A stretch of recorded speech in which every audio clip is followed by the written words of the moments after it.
एक बार ये वीडियो देखिए गुरुजी ने क्या कहा। अच्छा लगे तो लाइक करना, कमेंट में राधे राधे जरूर लिखना। ये केवल प्रवचन नहीं है, ये जीवन है। अगर ये जिए ना होते ना तो ये इसका प्रभाव नहीं पड़ता, फिर वाणी का प्रभाव नहीं पड़ता।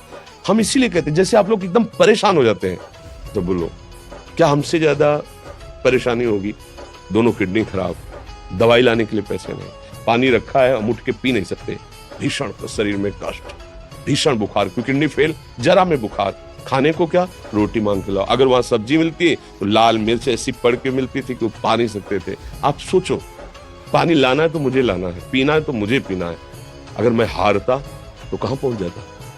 क्या स्थिति होती? नहीं, मरना है पर कदम पीछे। कोई दिन ऐसा नहीं जिस दिन सेवा ना की हो, जिस दिन सेवा ना गए हो। गुरु जी की सेवा में जाना है, पहले अपने को स्वस्थ साबित करना है। नहीं वो सेवा नहीं लेंगे, तुम बीमार हो, तुम कष्ट में, वैसे उनकी दृष्टि परेशान रही। सेवा की, आके लेट गए, फिर हिम्मत की, अपनी श्री जी की सेवा की, मधुकरी नहीं गए, 3-3, 4-4 दिन भोजन नहीं गए, पर सेवा नहीं छोड़ा, दिनचर्या नहीं छोड़ी। और उसका प्रधान कारण संयम, ब्रह्मचर्य, भगवत आश्रय, नाम जप, कभी हारने नहीं दिया।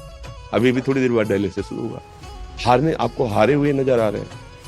शरीर में पीड़ा है, किडनी फेल है, ऐसा थोड़ा स्वस्थ बैठे हैं, पीड़ा है, बार बार प्यास लगती है, थोड़ा थोड़ा पानी मिलता है, हर, लेकिन हम आनंदित हैं, हम प्रसन्न हैं। हम लड़ाई में हारे नहीं हैं, ना हारेंगे, हम जीत चुके हैं। हम अपने मालिक के भरोसे में अपना सब बात, तो वो ये हम अपनी बड़ाई नहीं बता रहे, हम आपको बता रहे समस्या। सोचो तुम्हारे पास तो माँ है, भाई है, बहन है, परिवार है, कोई ना कोई तो है ना। मेरा किसी ने कभी जीवन में ध्यान भी नहीं दिया। क्यों?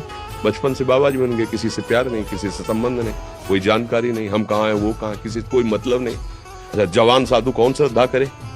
कभी गांव जाने की हिम्मत नहीं पड़ती कि रोटी मांग ले।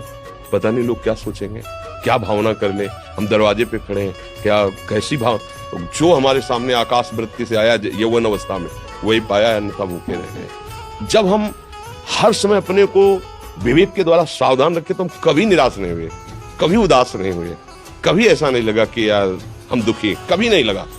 उसी का फल है कि उस सुख का संकेत मिल गया जहां दुख की निशानी भी नहीं है। वही उसी के बच्चे हो, हम सब उसी धातु से बने हुए हैं। हम इतना क्यों परेशान हो जाते हैं? हम ये देखते हैं अपने लोग, थोड़ी बात बिगड़ गई परेशान, नहीं बिगड़ी तो बिगड़ जाने की संभावना में परेशान है।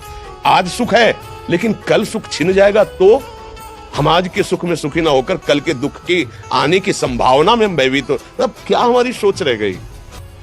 हमको इतना बलवान बनना है कि सुख और दुख दोनों हमको छू न सके।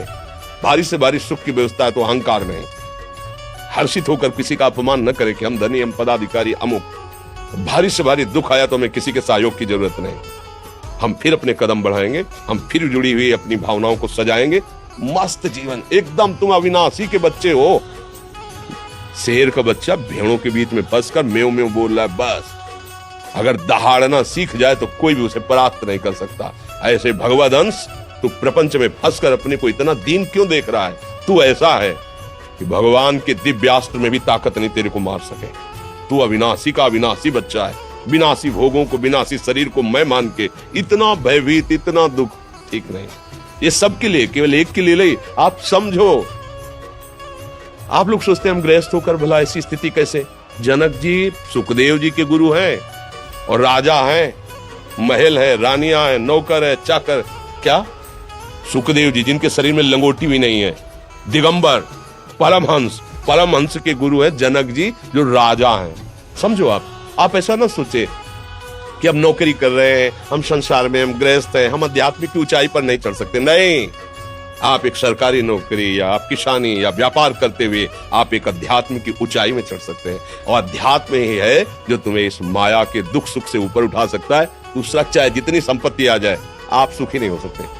सब देख लो, आंख खोल के देख लो, अध्यात्म ही है जो तुम्हें हर कष्ट सहकर मुस्कुराकर जीने का रास्ता बता देगा कि आप आनंदित हो जाओगे। कुछ नहीं बिगड़ा, अध्यात्म है तो कुछ नहीं बिगड़ा, अध्यात्म नहीं है तो कुछ नहीं बना, कुछ हाथ नहीं लगा।